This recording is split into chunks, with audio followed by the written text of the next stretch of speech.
Hai sobat semua, apa kabar? Baik kan? Semoga kalian semua sehat selalu, bahagia selalu dan banyak rezeki. Kali ini Mimin mau melanjutkan cerita dari novel Ternyata Suamiku Penguasa. Semoga cerita ini bisa menghibur kalian semua ya, dan bisa menemani hari-hari kalian semua. Oh iya, jangan lupa bantu like dan komen ya biar Mimin tambah semangat uploadnya. Kalau begitu yuk langsung saja ke ceritanya, cekidot.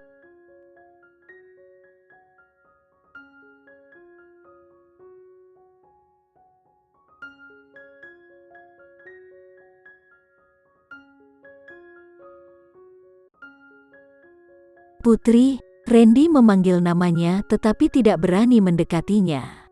Setelah beberapa saat kecewa, Randy tahu bahwa jika dia mendekatinya, Putri akan menghilang dari pandangannya. Randy, mengapa kamu berdiri di sana tanpa bergerak? Cepat cuci tanganmu, kamu bisa makan sekarang. Putri tersenyum kembali padanya.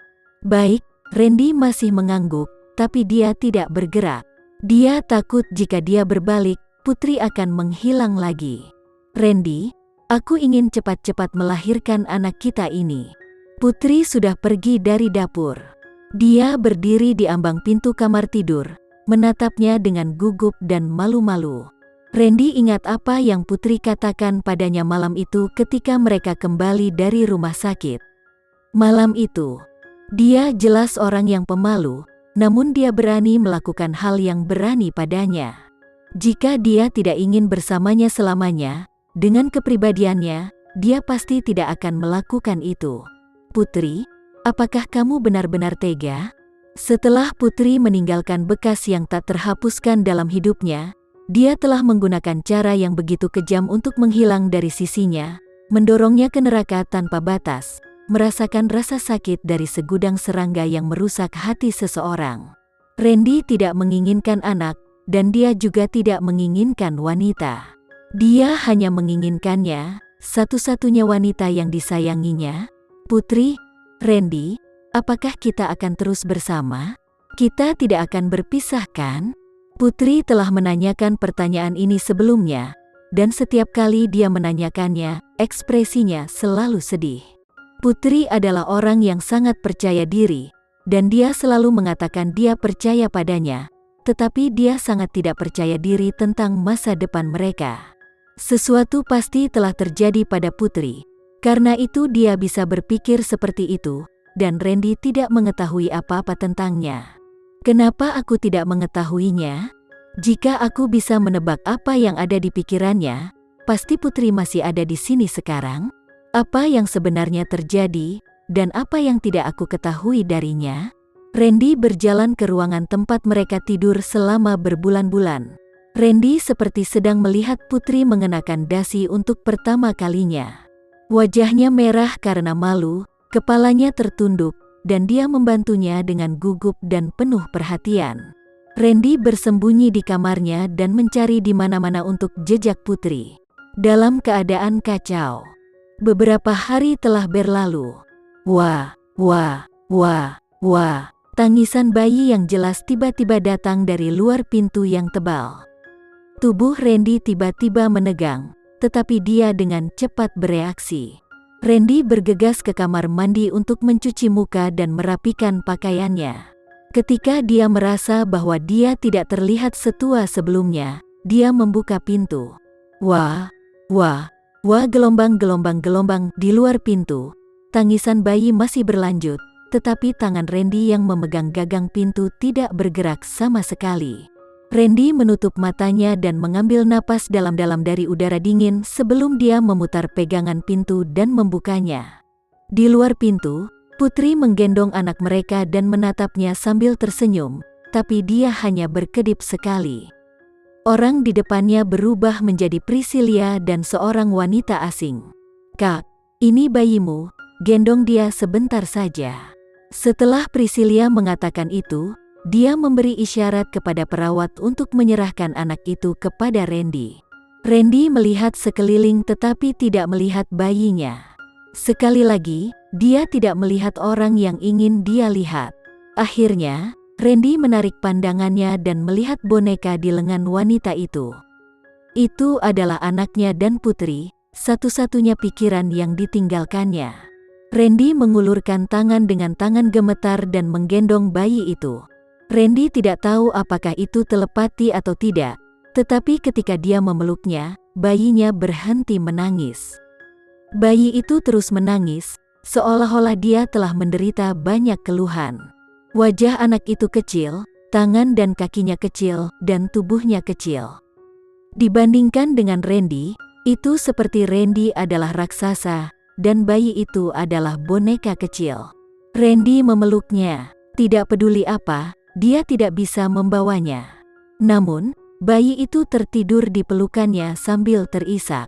Ketika bayi itu tertidur, mulut kecilnya bergumam seolah-olah dia mengatakan kepadanya bahwa dia merasa sedih ketika tidak ada orang di sekitarnya. Randy menatap bayi kecil itu untuk waktu yang lama. Randy menundukkan kepalanya dan mencium wajahnya. Mungkin karena janggutnya mencuat, dia memiringkan kepalanya dan tertidur. Bayi itu masih sangat kecil, jadi sulit untuk mengatakan apakah dia mirip dengannya atau dengan Putri. Tetapi tidak peduli mirip siapa bayi itu adalah hadiah paling berharga dari Putri untuknya. Beberapa hari kemudian, di pemakaman di kota Jakarta, Randy memeluk bayinya saat dia berdiri di depan batu nisan Putri. Setelah menemaninya untuk waktu yang lama, Randy akhirnya berkata, "Putri, ini bayi kita, aku akan menamainya Keisa Sanjaya. Aku hanya berharap dia bisa hidup sederhana dan bahagia." Tepat ketika Randy selesai berbicara, Rizal berjalan mendekat dan berkata dengan hormat, "Bos Randy, masalah yang Anda minta untuk kami selidiki telah selesai." Studio Nona Lily tiba-tiba terbakar. Tidak ada tanda-tanda ada orang di sekitar. Kecelakaan Nyonya, dan tidak ada jejak siapapun. Randy mencibir dan berkata, "Lily terbakar dan terluka. Putri mengalami kecelakaan mobil saat bergegas ke rumah sakit untuk menemui Lily. Itu seperti telah direncanakan dengan sempurna, seolah-olah Tuhan secara khusus mengatur waktu ini untuk mengambil hidup Putri." Mendengar kata-kata Randy, Rizal mengangguk dan berkata, "Bos Randy, apa yang harus kita lakukan sekarang?" Randy menatap bayi yang ada di gendongannya. Melihat betapa dalam dan manisnya bayinya, jantungnya tiba-tiba berhenti. Jika Putri ada di sini sekarang, betapa indahnya sekarang. Tangan kiri Randy, yang berada di sampingnya, mau tidak mau mengepal. Sepertinya dia harus menggunakan banyak kekuatan untuk menahan rasa sakit di hatinya.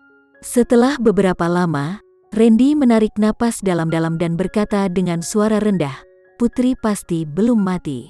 Apa yang Randy katakan adalah pernyataan, dan nadanya tegas. Ketika Rizal mendengar ini, dia sedikit terkejut, tetapi dia tidak mengatakan apa-apa. Apa yang bisa Rizal katakan? Memberitahu Bos Randy, kalau Putri benar-benar tidak ada di sini lagi? Pergi dan temukan Putri. Randy mengangkat kepalanya dan menatap Rizal dengan tatapan berat, seolah keheningan telah kembali menjadi debu. "Jika kamu harus mencari ke seluruh dunia, lakukanlah, kamu harus menemukan Putri untukku."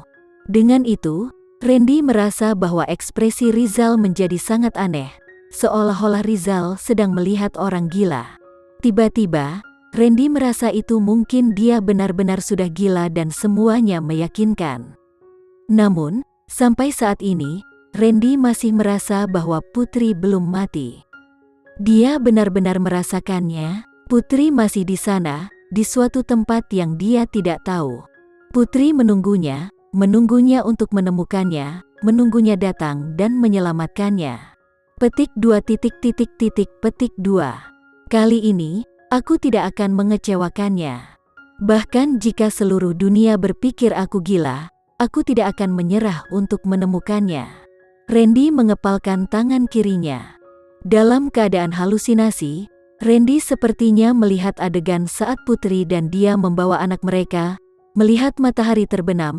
Itu terlihat sangat indah, tapi hatinya hancur saat melihat hal itu. Keluarga Sanjaya yang bahagia dalam beberapa hari terakhir benar-benar tenggelam dalam kabut. Pikiran semua orang tertuju pada Randy.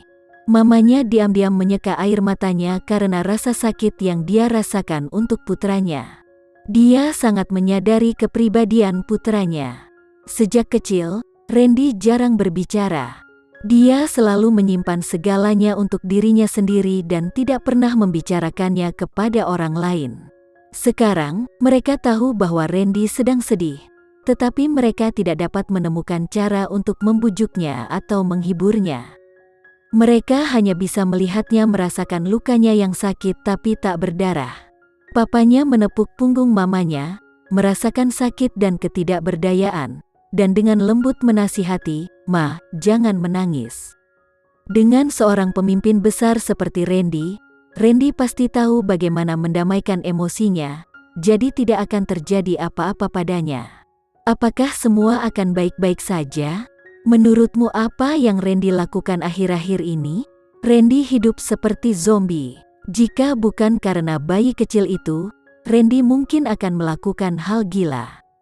Berbicara tentang Randy yang telah dikurung di rumah selama beberapa hari terakhir, air mata mamanya jatuh lebih deras saat dia menangis di pelukan papanya.